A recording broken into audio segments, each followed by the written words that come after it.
আজকে টুইটির টিফিনে দিয়েছি একটা অমলেট আর লেবু, কিছু ড্রাই ফ্রুটস, আর তার সাথে দিয়েছি এই রুটি দিয়ে বানানো পনির র্যাপটা। এর মধ্যে একটু ক্যাপসিকাম, অনিয়ন দিয়ে আর পনির দিয়ে সুন্দর করে র্যাপ বানিয়ে দিয়েছি।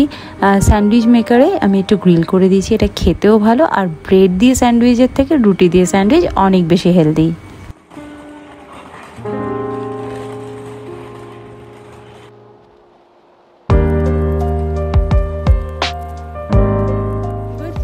এভরিওয়ান, আমরা সবাই মিলে স্কুলে যাচ্ছি এখন। টুইটিকে স্কুলে মানে স্কুল বাসে তোলাবো আর কি, তো সেই জন্য যাচ্ছি। গাছের তলা দিয়ে হাঁটলে কত ঠান্ডা, বেশ ভালো লাগে ওয়েদারটা। আজকাল টুইটিদের নাকি স্কুলে তাড়াতাড়ি ছুটি দিয়ে দেবে। ওই 12টার সময় যদি ছুটি দেয় আরও বেশি গরম লাগবে না বলো? কি ছাতার মাথা নিয়ম করছে, এর থেকে তো ভালো পরে যখন আসে ওটাই তো ভালো। এসি বাসে, এসি স্কুলে থাকে, সুতরাং একটু পরে স্কুল থেকে আসাই বেটার। ছুটি হয়ে গেলে তো আরও বেশি গরম লাগবে। গুড মর্নিং বলো, একটু গুড মর্নিং বলো। Good morning.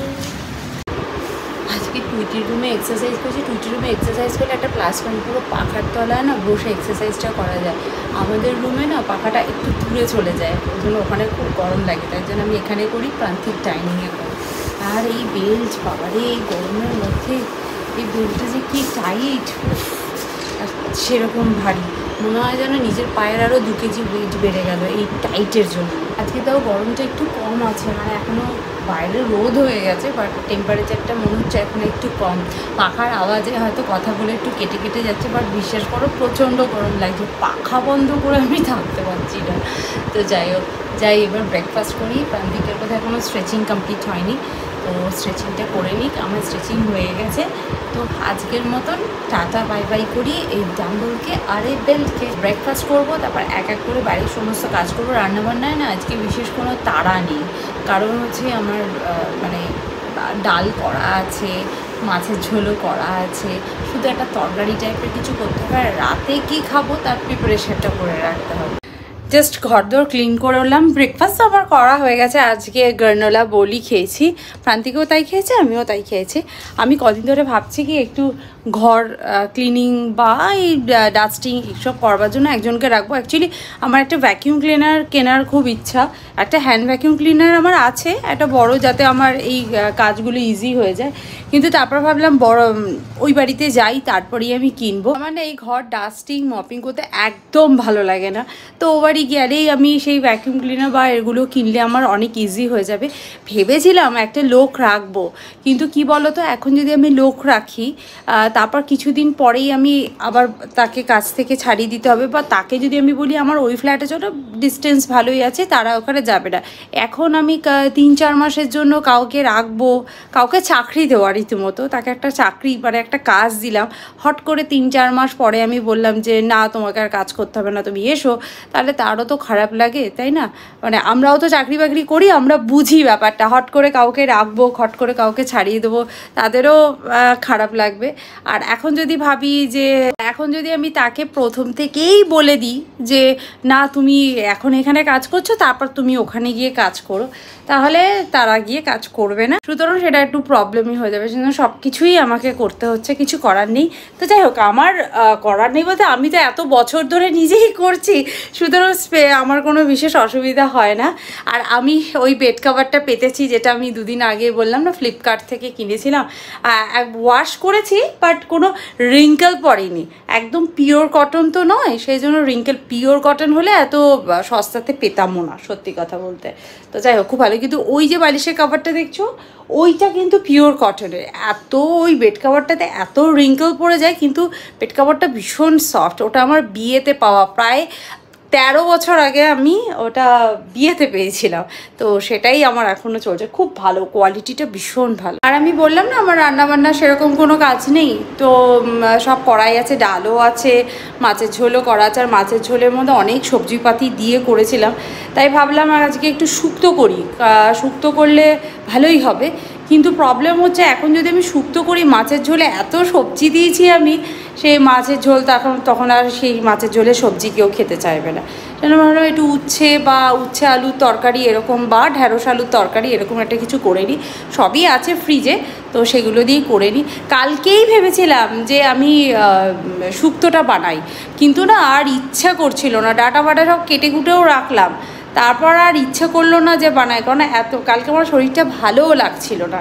তাই জন্য ভাবলাম ঠিক আছে ছাড়ো, যা যা সবজি টবজি কিনেছি মাছের ঝোলে দিয়ে দাও, তাহলে খাওয়া হয়ে যাবে তাড়াতাড়ি। আর এখানের ওয়েদারে না দইটা কিন্তু খুব ভালো হচ্ছে, মানে দই পাচ্ছে। আর আমার ওখানে দই পাততে গেলে ওভেনে লাইট জ্বেলে রাখো, ওভেনকে হিট করে রাখো, তবে গিয়ে সেটা দই। কেনা দইয়ে না ওই জিনিসটা আমি পাই না যেটা বাড়িতে বানানো দইয়ে হয়। বাট আমি এখানে দই পাচ্ছি, কি সুন্দর দইগুলো হচ্ছে। স্নান করে উঠে এরকম একটু ঘরটাকে হালকা অন্ধকার করে আমি এখানে কাজ করতে বসেছি আর কি, ফ্যানের তলায় বসে আছি। এত ভালো লাগছে না, কি আরাম লাগছে। আমার তো এই স্নান করে উঠে ফ্যানের তলায় বসলেই আমার ঘুম পেয়ে যায়। আমি কাজ কি করব, আমার এখন শুধু মনে হয় ঘুম পাচ্ছে। প্রান্তিক বলে যেই পেটে ভাতটা পড়বে স্নান করে এসে আর এই মাথার ওপর ফ্যানটা চলবে, মনে হবে একটু বিছানা কোথায় আছে একটু শুয়ে পড়ি, ভীষণ ঘুম পেয়ে যায়। কিন্তু হ্যাঁ, আমার কিন্তু দুপুরবেলা ঘুমের কোনো অভ্যেস নেই, কিন্তু এই ফ্যানের তলায় বসলে না অটোমেটিক্যালি ঘুমটা চলে আসে। আর তাও আজকে বেশ বাইরে হাওয়া দিচ্ছে এখন, তো ঠান্ডা ঠান্ডা ওয়েদার এখনো পর্যন্ত আছে। গাছটায় দেখো প্রান্তিক, এই আমাদের বাউন্ডারির ভিতর দিয়ে কত আম ঝুলছে গো, দেখো কতগুলো আম হয়েছে, খুবই লাগছে দেখতে। আমরা তো আর পাঁচিল টুককেও যেতে পারবো না, তাহলে নিয়ে আসতাম।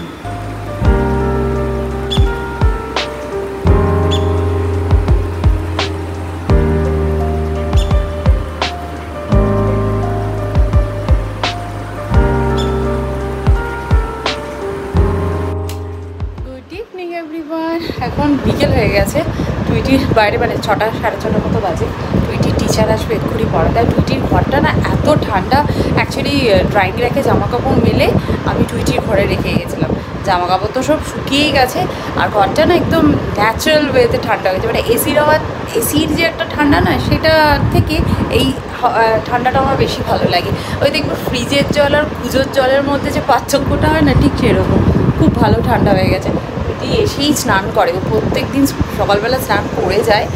আর মানে স্কুল যাওয়ার সময় তো পুরো হেড ওয়াশ করতে পারে না, চুলটা বেঁধে যেতে হবে। ও স্কুল থেকে এসে ভালো করে আগে স্নান করে।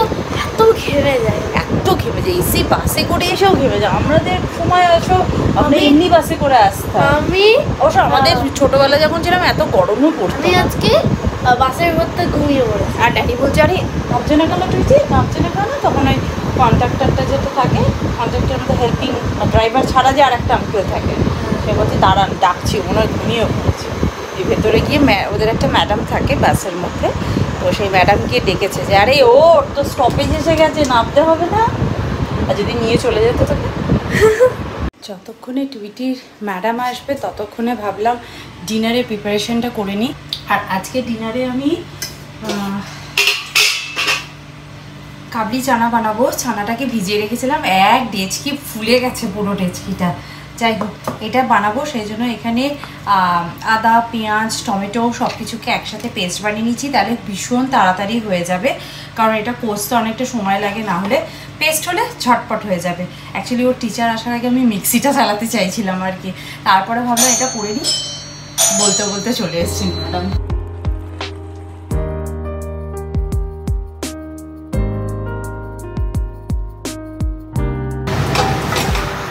হাতাটা না এবার আমি স্মার্ট বাজার থেকে কিনেছি, কোয়ালিটিটা খুব ভালো। আর এত বড় হ্যান্ডেল বলে না আমার প্রথম মনে হচ্ছিল খুব অসুবিধা হবে, এত বড় হ্যান্ডেল। বাট এখন দেখছি খুব সুবিধা, মানে একদম কাছে গিয়ে ধরতে হচ্ছে না, হাতে তাপটা লাগছে না, একটু দূরে আছে বলে না রান্না করতে কিন্তু বেশ সুবিধা হচ্ছে। দেখে প্রথমে ভেবেছিলাম যে খুব অসুবিধা হবে, প্রান্তিকও বললো খুব একটু হেভি আছে, এটা ঠিক কথা। প্রান্তিক বললো এত বড় হ্যান্ডেল অসুবিধা হবে না। আর কি বলতো, যাদের বড় বড় কড়াই বা বড় বড় নেই তাদের জন্য ঠিক আছে, আমাদের তো আর অত রান্না হয়ও না, আর বড় বড় কড়াইও না। তো প্রান্তিক তখনই বললো যে মনে হচ্ছে কড়াই থেকে অনেকটা হ্যান্ডেল বেরিয়ে থাকবে, হয়তো রান্না করতে অসুবিধা হবে। আর আমার এখন মনে হচ্ছে একটু ভালো, আঙুলের থেকে হাতটা যত দূরে থাকে ততই ভালো, ছ্যাঁকাটাও কম খাবো, গরমটাও কম পাবো। চানা আর রুটি, এই হচ্ছে আজকে আমাদের কি ডিনার। টুইটির ম্যাডাম পড়িয়ে দিয়ে গেছে, এত টায়ার্ড হয়ে গেছে, বলেছে এবার খেয়ে দিয়ে ব্রাশ না করেই বোধহয় ঘুমিয়ে পড়বে। এত বড় বড় বড় জামা, আজকে আবার জামা, দেওয়াল, জানার রং সব ম্যাচিং। ইয়েলো ইয়েলো ডাটি ফেলে হয়ে গেছে।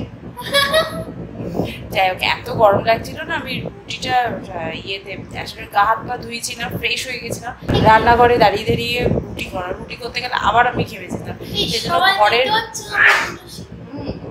ওই জন্য ঘরের মেঝেতে বসে আমি রুটি বেলেছি এবং ইন্ডাকশানে আমি রুটি বানিয়ে নিয়েছি।